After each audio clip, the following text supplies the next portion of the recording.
그래서 오늘 본문은 어떤 특정 사람을 지칭하지 않고 그냥 어떤 사람이 예수님, 당신이 어디로 가든 저는 예수님 따르겠습니다 라고 말합니다.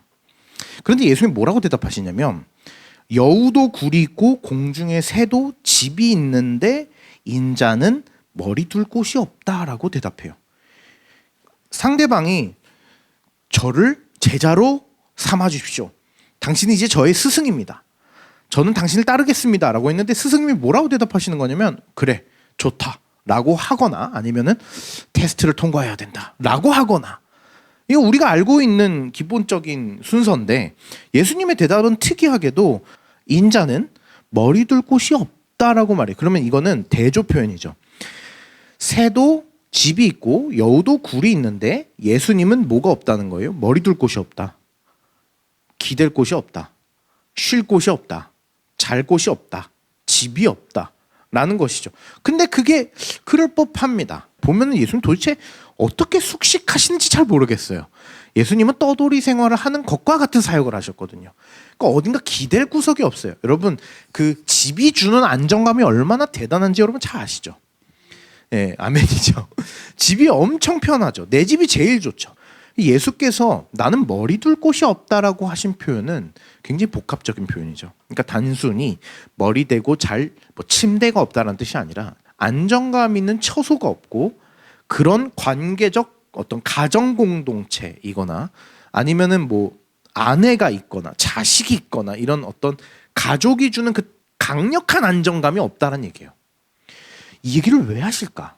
그러니까 내가 당신을 따르겠습니다라고 했는데 도대체 이 얘기를 왜 하시는 걸까? 그리고 나서 59절을 보니 다른 사람에게 이번에는 예수님께서 반대로 넌 나를 따르겠느냐라고 말씀하시는 거예요. 나를 따르라 라고 하시니 오히려 이 사람은 이제 어떻게 대답하냐면 따르고는 싶은데요, 제가 먼저 가서 저희 아버지를 장사하게 허락해 주세요. 그러면 제가 예수님을 따르겠습니다라고 말합니다. 장사한다는 게 뭐죠? 장례식이에요. 59절이 다른 사람은 이미 아버지가 돌아가신 상태인 거예요. 그런데 아직 장례를 못 치른 거죠. 그래서 지금 저희 집에 가서 장례 중인데 장례를 다 치르고 와서 예수님 따르겠습니다 라고 합니다. 그랬더니 예수님 대답이 뭐냐면 여러분이라면 어떻게 대답하시겠어요? 장례식 하고 오겠다잖아요. 이거 까방권이거든요. 그렇죠? 저 아버지 돌아가셨다는데 뭐 어떻게 이건 회사도 못 말려요. 그렇죠? 거대한 사업도 국가도 못 말립니다. 그런데 예수님의 대답은 뭐냐면 이르시되 죽은 자들로 자기의 죽은 자들을 장사하게 하고 너는 가서 하나님의 나라를 전파하라. 말이 좀 어려운데 쉽게 표현하자면 이런 겁니다. 죽은 자들로, 이 죽은 자들로의 이 죽은 자들이 뭘까요? 진짜로 죽은 자들? 그러면 그 죽은 자들이 너의 죽은 자를, 그러니까 즉 너의 아버지를 장사하게 하고 너는 거기 가지 말고 복음을 전파해라 라고 말씀하시는 거예요. 죽은 자들이 죽은 자를 어떻게 장사해요? 말이 안 되잖아요. 그렇죠? 죽은 자가 죽은 자를 장사하라는 게 무슨 말일까요? 도대체 저게 무슨 표현일까요? 예수님께서 말씀하신 이 죽은 자의 첫 번째 죽은 자는 비유적 표현, 즉 복음을 알지 못한 영적으로 죽은 자들을 말하는 겁니다.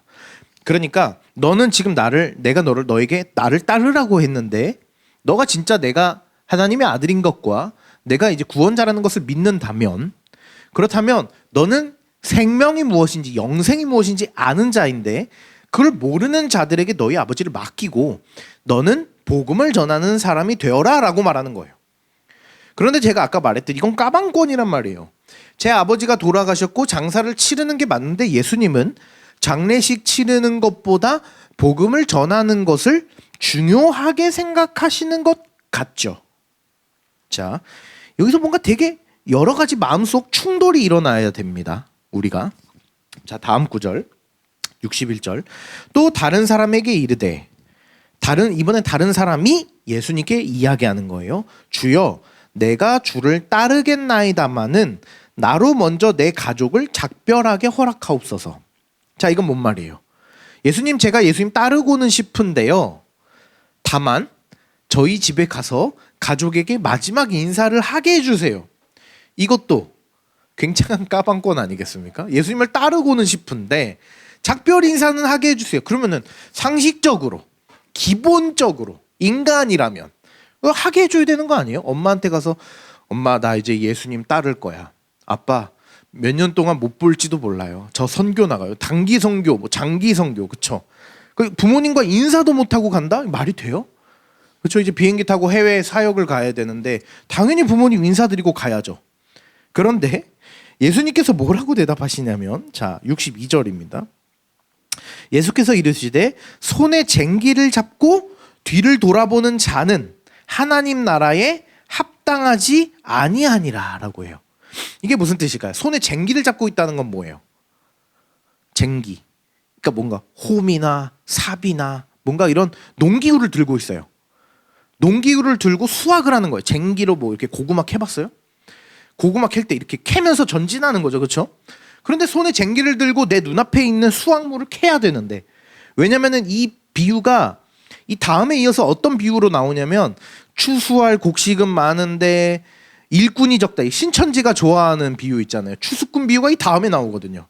그러니까 복음을 전하는 것을 추수로 비유하고 일꾼을 복음 전하는 사역자, 사명자로 비유하고 밭에 있는 많은 곡식과 열매들을 이제 복음을 전할 대상자들로 많이 비유한단 말이에요. 이게 다만 아쉽게도 워낙 신천지가 많이 써서 그렇지 굉장히 좋은 비유입니다. 이거 우리가 가슴 깊이 새겨야 되는 비유예요. 복음을 전할 대상이 더 많아요. 그렇죠? 한국 사회도 지금 기독교 인구가 뭐 보수적으로 잡으면 15%, 10% 정도밖에 안 돼요. 나머지는 75%, 80%는 다 넌 크리스천이에요. 복음을 듣지 않은, 복음을 믿지 않는 사람들이란 말이에요. 그러면 일꾼은 적은데 추수할 곡식은 많은 거죠. 일꾼은 적어요. 10%의 크리스천들이 다 복음 전하고 싶어 하나요? 여러분 길에 나가서 전도하고 싶나요? 친구들에게 복음 전하고 싶나요? 교회 데리고 오고 싶나요? 대부분은 아니에요. 그러니까 그리스도인 중에서도 복음 전하고 싶어 하는 사람은 극소수예요. 예수님이 이거에 대한 탄식이 있으셨던 거죠. 그래서 손에 쟁기를 쥐고 있어. 너는 사역을 그러니까 나를 따르겠다고는 하는데 근데 너가 자꾸 뭔가 아쉬운지 자꾸 뒤를 돌아보네. 지금 앞에 이거 할 게 너무 많은데 그런 사람은 뭐에 합당하지 않대요? 하나님 나라에 합당하지 않대요. 그럼 오늘 본문은 참 너무 이거 어떻게 표현해야 될까요? 너무 과해요. 너무 엄격해요. 제가 여러분도 아시다시피 강해 설교를 하잖아요. 그냥 성경 순서대로 갑니다. 제가 오늘 본문을 딱 열었는데 이걸 어떻게 설교하나. 이 설교는요 어디서 먹히는 설교인 줄 아세요? 단기 선교 나가겠다고 하는 사람들 놓고 설교해야 되는 설교예요. 이거는 내가 사역자, 전도사님, 목사님들만 한 100명씩 있어. 그러면 이 설교하면 다 아멘 하세요. 왜냐면 이건 사명자들에게 적합한 설교거든요. 이게 얼마나 엄격합니까? 가정도 버리고. 그렇죠. 내가 기본적으로 해야 될 도리를 포기하고 그러니까 우리가 생각하는 상식을 내려놓고 복음을 전하는 예수의 제자다운 삶을 살아낸다라는 것 자체가 우리에게 얼마나 엄격합니까? 오늘 본문은 사실 굉장히 중요하게 다뤄지는 제자도에 대한 본문이거든요. 그러니까 도대체 어떤 자가 예수를 따를 만한 자인가, 제자인가에 대한 얘기예요. 사실 이 부분에서 팀 켈러 목사님은 이 본문을 한마디로 요약하셨거든요. 한 문장으로 뭐냐면 예수님을 따르겠다는 제자도는 값싼 헌신이 아니라 전인격적이고 절대적인 헌신을 요하는 거다라고 얘기한단 말이에요. 그러니까 이건 값싼 헌신이 아니라 절대적인 헌신, 전인격적인 헌신, 내 삶을 다 바치는 헌신, 그게 예수를 따르는 제자다라는 얘기예요. 그래서 예수님께서 마치 저는 오늘 본문을 보면서 어떻게 느꼈냐면 주님 제가 예수를 따르겠습니다 라고 했을 때 예수님이 나를 따른다고? 너 그게 어떤 뜻인지 알긴 해? 그게 뭐냐면 이거야 라고 말해주는 것 같은 느낌이에요. 뭔가 나는 되게 충동적이고 굉장히 가볍게 예수를 따르겠다고 다짐해요. 예수님이 너무 좋은 거예요. 뭐 그 어떤 예배 드리고 집회를 하고 찬양 부르고 기도회 막 하고 그리고 은혜 받고 그 다음에 뭐 해요? 결단해요. 그 결단이 눈물 콧물 흘리며 제가 주를 위해 살겠습니다. 제가 오늘 받은 은혜 절대 잊지 않겠습니다. 그리고 다음날 월요일 땡 되면 어때요? 똑같이 살아요. 하나님은 그거 모르실까요? 아신단 말이에요. 저는 아무래도 이 사역자고 신학을 했다 보니 거의 몇 년 동안 그런 류의 결단을 수도 없이 반복했어요. 특히 이 신학생들은 학교에서도 그렇게 결단해, 집회 가서도 그렇게 결단해, 교회 가서도 그렇게 결단해. 그리고 그렇게 살아내지 못하는 뭘 발견해요? 자기의 현실을 발견해. 이걸 저는 뭐라고 느끼냐면 괴리라고 느낀단 말이에요. 이 오늘 제목도 제가 간극이라고 표현한 이유가 뭐냐면, 내 결단과 내가 결단하겠다는 결단의 온도와 실제로 내가 현실을 살아내야 되는 치열한 현실 간의 이 간극이 넓나요, 좁나요? 너무 넓어요. 이게 아예 다른 세상 같아요. 내가 주를 위하여 헌신하고 목숨 걸겠습니다라고 말하지만 그것은 그 순간뿐인 거예요. 그러니까 예수께서 우리에게 말씀하시는 이 비유들은 너무 과한 면이 있다라고 느껴질지 모르지만, 예수를 따른다는 것이 정말 얼만큼의 결단이 필요한 것인지를 아냐? 그것은 마치 쟁기를 들고 있는 자가 뒤를 절대 돌아보면 안 되는 것이고, 너가 장사를 지내고 부모에게 인사하는 것이 당연한 도리라고 할지라도 그것조차도 포기해야 되는 것이 헌신인 거야. 그게 진정한 제자도인 거야. 그러니까 할 수 있겠니? 라고 질문하는 것 같은 거예요. 여러분, 할 수 있겠습니까? 할 수 있겠어요? 근데 제가 저번 주인가 굉장히 너무 재밌는 표현을 들었어요. 제가 굉장히 이제 아끼는 동생 중에 그 형제가 뭐라고 표현했냐면, 신앙 성장이 싫다는 거예요. 왜냐면 그건 너무 부담스럽고 너무 힘든 일이라는 걸 안다는 거예요. 그래서 자기는 어떻게 살고 싶냐면, 자기의 신앙의 꿈은 뭐냐면 천국 문턱에서 구원받는 거래요. 너무 기가 막힌 표현인 거예요. 천국 문턱에서 구원받는다? 그러니까 그냥 한 달이 딱 걸치고 땡 하고 나서 겨우 구원받는 거예요. 그러니까 적절히 살다가 구원받겠다, 약간 이런 느낌이 들죠. 물론 구원이라는 것이 뭐 행위로 되는 것은 아니지만, 이 하나님 앞에서 헌신하고 희생하고 예수 그리스도의 십자가를 동일하게 지고 산다는 것이 얼마나 부담스러운 일인지 알기 때문에 그거에 동조하지 않고 귀도 닫고 마음도 닫고 그냥 세상 가운데서 하고 싶은 거 다 살다가 그냥 예수님 믿는데요 하면서 천국 문턱에서 구원받는 것처럼 신앙생활을 하고 싶다는 거예요. 사실 그 마음이 저와 여러분에게도 동일하게 있지 않나요? 목사인 저에게도 있습니다. 있어요. 왜냐하면 눈앞에 펼쳐져 있는 수많은 사역 대상자들과 어떻게 해야만 그들에게 복음을 전할 수 있는지 제가 모를까요? 정말 솔직하게 모를까요? 내가 모를까?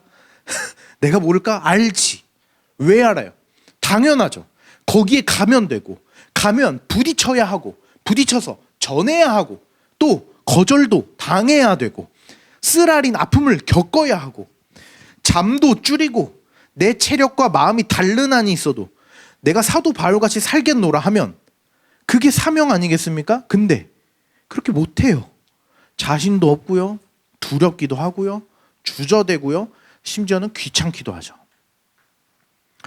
저와 여러분이 그런 모습 아닌가요? 그런데 오늘 본문은 그렇게만 보기에도 조금 애매한 구석이 있어요. 뭐냐면, 도대체 예수께서 성경에서 이야기한 대로라면 부모를 공경해라, 가족 공동체를 매우 중요하게 생각해라. 기독교는 어느 정도까지 가족 공동체를 중요하게 생각하냐면, 여러분 1순위가, 그러니까 우리에게 교회, 가정, 일, 이 세 가지가 있다면 어떤 게 1순위일 것 같아요? 가정이에요. 이게 성경적인 거죠. 사람들이 이제 가끔 뭐가 하나 맛이 가버려서 교회를 1순위로 삼기도 해요. 그러면 안 돼요. 그러니까 가정을 내팽개쳐버리고 교회를 1순위로 삼는다? 사실 성경적이지 않아요. 가정이 1번이에요.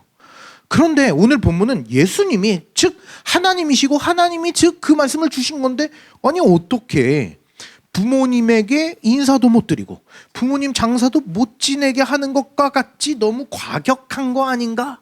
라고 느껴지기도 하죠. 그래서 저도 그렇게 좀 느껴서 오늘 본문을 여러모로 살펴봤더니 이건 유대 문화적으로 해석하라고 하더라고요. 뭐냐면, 죽은 자가 죽은 자를 장사하게 하라는 것은 가족에 대한 책임을 다 지고 나면, 유대 문화의 풍습상 우리나라처럼 뭐 3일장, 5일장 장례를 지르고 나서 장례 땡 하면은 끝이 아니라, 유대 사회는 장례를 지내고 나서도 한참 그 가정을 책임져야 할 직무들이 계속 이어진다는 거예요. 그러니까 제가 예수님을 따르겠습니다라고 대답했던 이 사람이 어떤 성별에 어떤 연령에 그 가정에서 어떤 역할인지는 잘 모르겠어요. 장남일 수도 있고 차남일 수도 있고 혹은 여성일 수도 있겠죠. 알 수 없으나 대체적으로 내가 부모님을 장사 지내고 오겠습니다라는 것은 예수님이 보시기에는 상당히 핑계로 느껴질 수 있다. 왜냐하면 장례식만 치르고 끝나는 것이 아니라 장례식 이후에도 자식으로서의 도리가 어떤 유대 문화적으로 지속되거든요. 그러고 나면은 그게 1년이 지날지 알 수가 없는 거예요. 그러니까 이것은 마치 제가 할 것 다 하고 따르겠습니다라는 식의 표현으로 문화적으로 정리될 수 있다는 거예요. 예수님이 느끼기에는 네가 할 것 다 하고 따르겠다는 거구나 라고 들릴 수밖에 없다는 거죠. 그래서 두 번째, 가족과 작별한 뒤에 오겠다라는 것 또한 예수님의 그 지적이 뭐예요? 쟁기를 들고 있는 자가 뒤를 돌아보면 그게 뭐가 된다고요? 그게 하나님 나라에 적합하지 않다라는 것은, 즉 하나님 나라에 적합한 제자는 뒤를 돌아보지 않는 태도를 갖고 있어야 돼. 이것은 뭔가 적극적이거나 뭐 극단적이거나 뭐 앞만 보고 뛰어라 이런 얘기가 아니에요. 삶의 우선순위를 말하는 겁니다. 진정한 제자는 무엇이냐면 과거의 정체성이나 제가 아까 말했죠. 가정이 주는 막강한 안정감이라는 게 뭔지 아시죠? 가정이 주는 막강한 안정감. 보세요. 사도 바울이 독신이었죠. 그리고 자신은 독신의 은사가 있는 것처럼 얘기하고 심지어는 사람들에게 권장까지 합니다. 혹 너희들 중에 독신의 은사가 있다면 그렇게 살아. 괜찮아 라고 말합니다. 이거 왜 그럴까? 저도 정말 생각 많이 해봤거든요. 결혼이 얼마나 좋은 건데. 결혼하면 얼마나 좋은데. 아니 왜 독신의 은사를 사도 바울은 권장했을까? 이 생각을 진짜 많이 해봤어요. 그런데 제 주변의 목사님들 중에요. 결혼한 목사님이 계시고요. 가정에 충실한 목사님이 계시고요. 결혼 안 한 분들이 계십니다. 확연한 차이 하나가 있어요. 뭐냐면 결혼 안 하신 분들이 사역을 미친 듯 해요. 거의 한 3배 정도 해요. 왜요? 시간이 남아요. 힘을 쏟을 곳이 있어요. 사도 바울은 그걸 알았던 거예요. 그러니까 사람이라는 것은 결혼해서, 이거 오해하시면 안 됩니다. 결혼해서 내가 사랑할 여자, 내가 사랑할 남자가 생기면 그 사람에게 충실한 것이 성경의 가르침이에요. 충실하세요. 사람은 내가 가정에서도 충실하고 사역도 잘하겠다? 욕심이에요. 내가 가정도 잘하고 일도 잘하겠다? 쉽지 않아요. 내가 가정을 잘하면서 회사 일도 미친 듯 하겠다? 아니요. 워라밸을 지키면서 해야 될 거예요. 쉽지 않거든요. 그러니까 둘 다 챙기기 너무 어렵기 때문에 내가 결혼해서 가정이 생겼다? 그럼 가정을 1순위로 삼으래요. 그냥. 그게 맞는 거예요. 그런데 내가 독신의 은사가 있어서 결혼을 하지 않았고 그리고 내게 주어진 사역이 더 많아지고 있다? 계속 확장돼도 할 수 있다라는 거예요. 왜냐하면 내 에너지와 시간이 가정에 묶여있지 않잖아요. 그런 맥락에서 어쩌면은 예수를 따른다는 것은 독신으로 살라는 개념이 아니라 너가 결혼했니? 근데 제자가 되려니? 그러면 삶의 우선순위가 바뀌어야 돼. 이게 어떤 개념이냐면 때로는 우리의 마음이 안정의 방점을 지켜서 안정적이고 싶을 때가 있어요. 그냥 내가 더 열심히 하나님의 나라를 위해서 살아내는 방법과 그 방향이 뭔지는 아는데 그래도 더 편하고 싶은데, 더 안정적이고 싶은데, 그럴 때가 여러분 있지 않아요?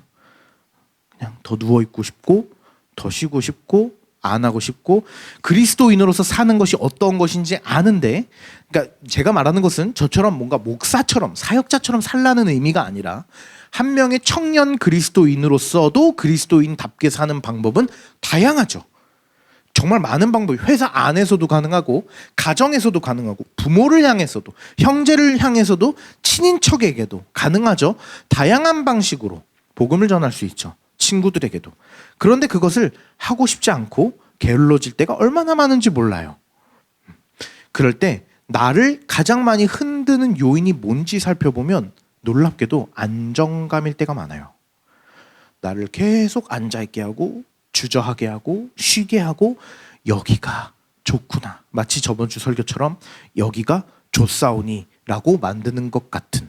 그러니까 주를 따른다라는 것은 뭐냐면 나의 삶의 우선순위에 안정감을 기꺼이 내려놓는 적극성이거든요. 그게 오늘날에 그게 쉬울까요? 너무 어렵죠. 오늘 말씀을 보면 그럼에도 불구하고 아무리 생각해도 우리 상식과 우리 기준으로는 좀 제자도라는 것이 너무 무겁고 과하다는 생각을 그래도 지울 수는 없어요. 그렇죠? 제가 아무리 말하는 유교적인 부분이 아니다.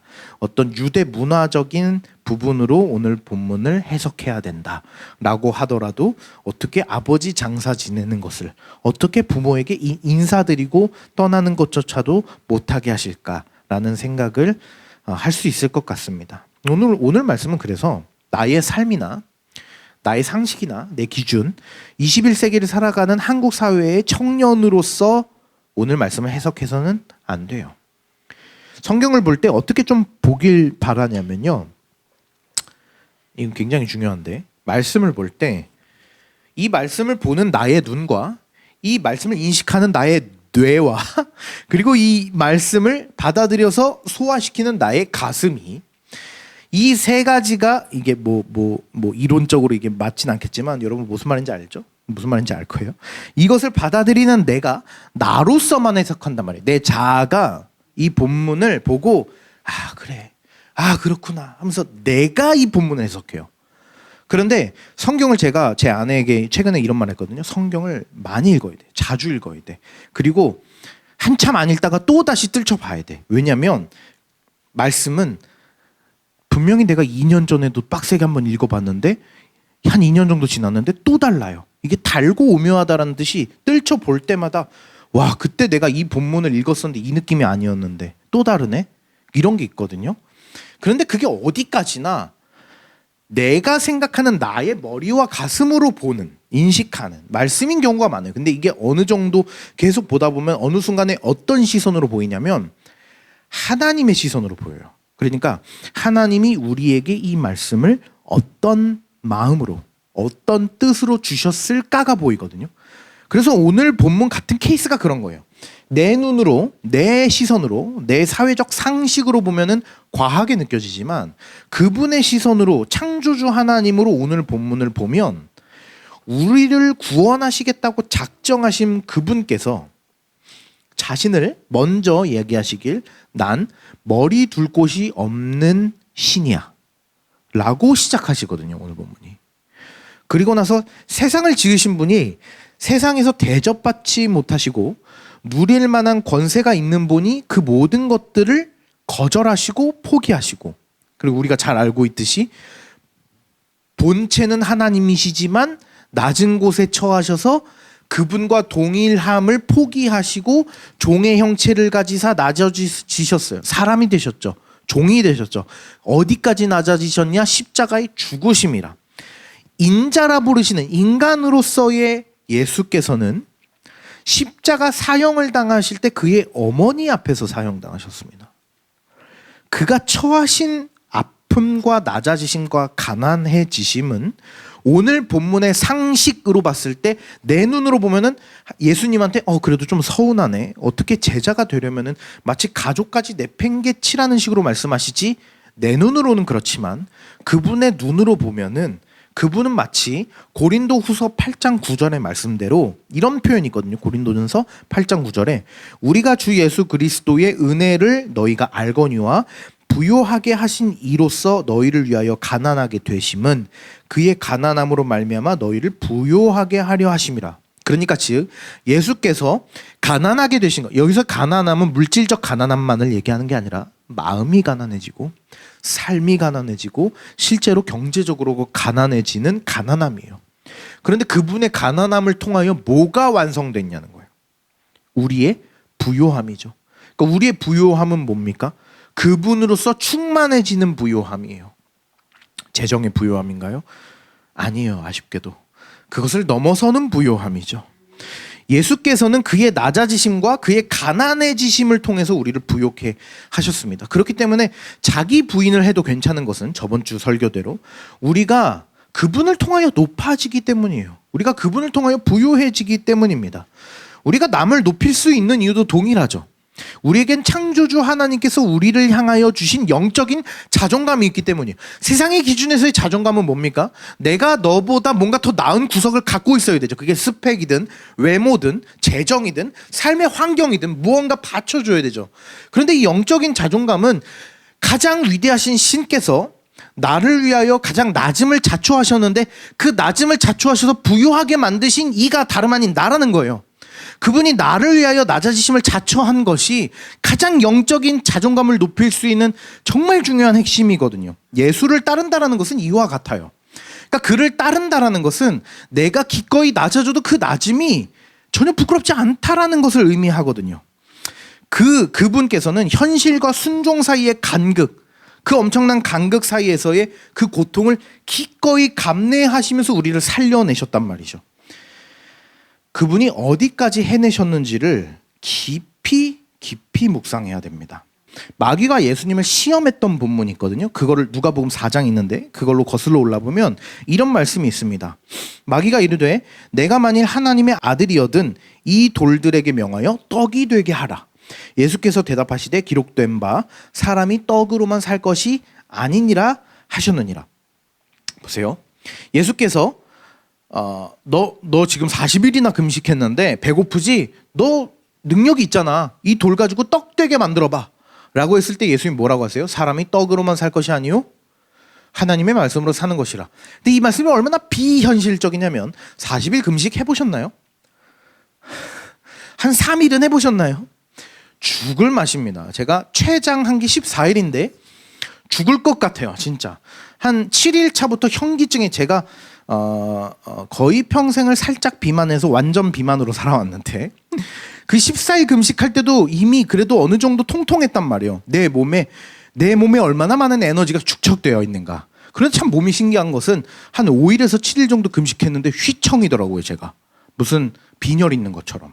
아직도 나는 그래도 내 안에 잡아먹을 에너지가 얼마나 많은데 왜 이렇게 몸이 안 가눠지지 싶을 정도로 정말 악바리로 14일 정도를 했었는데 명분상으로는 기도하겠다고 했지만 뭐 살 빼겠다고 했던 것도 있었던 것 같고 기도도 어느 정도 하긴 했지만 그렇게 14일 동안 금식하면서 깨달은 게 뭐냐, 영적인 건 모르겠고요.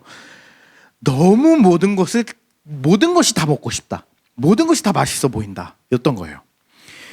40일을 금식했던 예수님께 너 저거 떡으로 만들 수 있잖아. 그런데 예수님께서 대답하신 것, 사람이 떡으로만 살 것이 아니다라는 것은 얼마나 초월적인 대답인데요. 근데 우리는 어떻습니까? 우리의 현실은요. 우린 떡으로만 살고 싶죠. 떡으로만 살고 싶어요. 우리 관심사는 다 온통 떡입니다. 이 떡은 돈만을 얘기하지 않죠. 먹는 거 얘기하는 거 아닙니다. 그것을 넘어서는 것이죠. 돈이기도 하죠.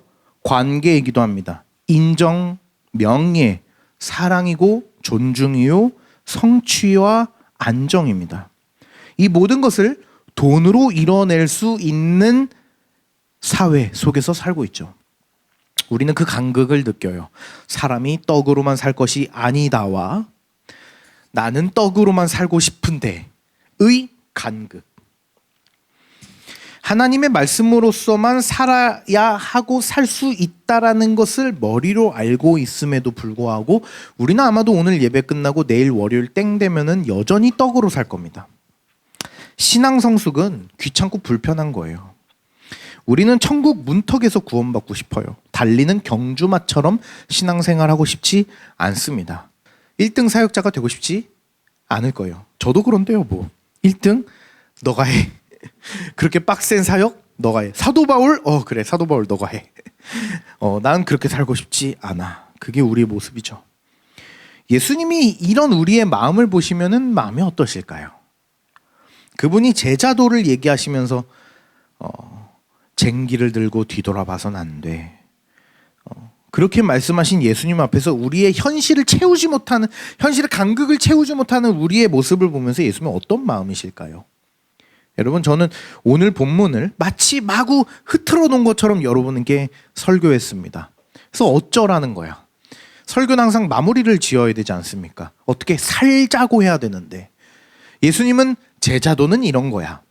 가정도 내팽칠 만큼 우선순위를 십자가를 따르는 삶에 둬야 되는 것이 그리스도인의 삶이야 라고 가르쳐 주셨는데 저는 여러분께 그렇게 살자고 도저히 말을 못하겠습니다. 성경 전체를 들춰보면 그렇게 살지 못하는 수많은 사람들의 뒤엉킨 현실, 간극, 좁히기, 싸움의 이야기로 가득하거든요. 수많은 성경 인물들이 그 현실 앞에서 갈등했고 예수를 따르는 것이 어떤 것인지 알고 있으면서도 해내지 못하는 자신을 부여잡고 아파하기도 했습니다. 저는 오늘 본문의 결론은 그냥 그렇게 방점을 찍고 싶어요. 그렇게 삽시다. 그렇게 살 수밖에 없습니다. 우리를 사랑하시는 그분, 쏟아지는 그 사랑, 그걸 느끼는데도 불구하고 그분의 십자가의 사랑이 어떤 것인지 이해되고 느껴지고 믿어짐에도 불구하고 여전히 조금도 애쓰고 싶지 않은 이 영적인 게으름을 바라보며 우리 자신을 바라보며 씨름하라는 거죠. 아파하기도 하고요. 좌괴감 들기도 하고요. 좌절까지도 해야 됩니다. 괜찮습니다. 괜찮아요. 아니, 안 괜찮아요. 그런데 어쩔 수 없어요. 오늘 본문은 즉각적인 순종과 제자도를 말합니다. 선교사님들, 목사님들, 매우 열심히 있는 성도님들은 그렇게 사시죠. 우리 주변에도 한두 분씩 있습니다. 대단하신 분들이죠. 그런데 우리는 그분처럼 못합니다. 그래서 우리는 어떻게 합니까? 합리화하죠. 그것은 특별한 사명을 받은 사람들만 그렇게 사는 거야. 나는 평범한 사람이야. 나는 회사원으로 소명을 받았어. 나는 회사원으로 살래. 오늘도 퇴근하고 캔맥주 이렇게 사는 평범한 삶. 난 그냥 그렇게 사는 게 행복해. 따뜻한 집에서 퇴근해서 쉬고 그렇게 그냥 하루를 이렇게 보내는 것이 난 괜찮아. 와, 우리 선교사님 대단하시다. 내가 열심히 번 돈 중에 일부러 후원해야지. 이렇게라도 사역해야 되는 게 아니겠어? 하하하하. 이것이 현실적인 우리의 삶이죠. 예수님도 아십니다. 그런데 여러분, 깊은 마음속에 애통함이 있지 않습니까? 그렇게 살아낼 수 있고 그렇게 살아내야 함에도 그렇지 않고 끊임없이 합리화하며 복음 전하는 삶을, 십자가 지는 삶을 끊임없이 회피해온 우리의 현실을, 우리의 솔직한 마음을 그분은 아십니다. 그분은 정말 아세요. 그래서 히브리서 12장 11절은 이렇게 증언합니다. 무릇 징계가 당시에는 즐거워 보이지 않고 슬퍼 보이나 그 후에 그로 말미암아 연단받은 자들은 의와 평강의 열매를 맺느니라. 연단이 뭡니까? 연단은 쇠를 칼로 만들든 뭘로 만들든 어떤 도구로 만들기 위해 불구덩이에 넣었다가 새빨개지면 망치로 두들겨 패고 또 다시 불구덩이에 넣어서 새빨개지면 망치로 두들겨 패는 과정을 통해서 뭘로 만들어요? 도구로 만듭니다. 저와 여러분은 연단 중입니다. 두들겨 맞고 있어요. 이유는요? 쓸모 있는 존재가 되어가는 거거든요. 쓸모 있는 존재라는 표현에 오해를 갖지 마십시오. 쓸모 있다라는 것은 좋은 사람이 되란 뜻이 아닙니다. 쓸모 있다라는 것은 능력치에 따라서 여러분을 레벨로 나누겠다는 뜻이 아닙니다. 주께서 여러분을 이 땅에 보내신 이유를 알고 그것을 아는 것으로 살아가란 얘기입니다. 저와 여러분을 예수께서, 하나님께서 쓸모 있는 존재로 부르셨거든요. 그것은 좋게 쓰이든 안 좋게 쓰이든 높은 세상의 기준에서 높은 것처럼 쓰이는 것이든 낮은 것처럼 쓰이는 것이든 토기장인은 그 의도에 맞게 우리를 연단시키고 계십니다. 두들겨 맞고 있는 것이죠. 우리는 그 과정을 통해서 우리는 끊임없이 현실과 제자도의 간극 속에서 치열하게 살고 있는 것이죠. 두들겨 맞으십시오. 우리 내면에 용서 숨치는 죄와 수많은 핑계 속에서 싸워내십시오. 그러나 우리는 어디로 향해야만 합니까? 제자가 되기를 바라며 제자가 되기를 원하는 삶으로, 그 방향으로 가야 됩니다. 게으름의 방향이나 합리화의 방향이 아니라 제자가 되어 가기를 바라는 방향으로 나아가길 소망합니다. 오늘 말씀이 여러분에게 부담스럽겠지만, 저도 강해 설교를 하다 보니 오늘 설교가 저에게도 부담스럽습니다만, 저와 여러분에게 현실 가운데 정신 차리라고 주시는 말씀으로 받고 제자로서 살아내기를 씨름하는 저와 여러분이 되길 소망합니다.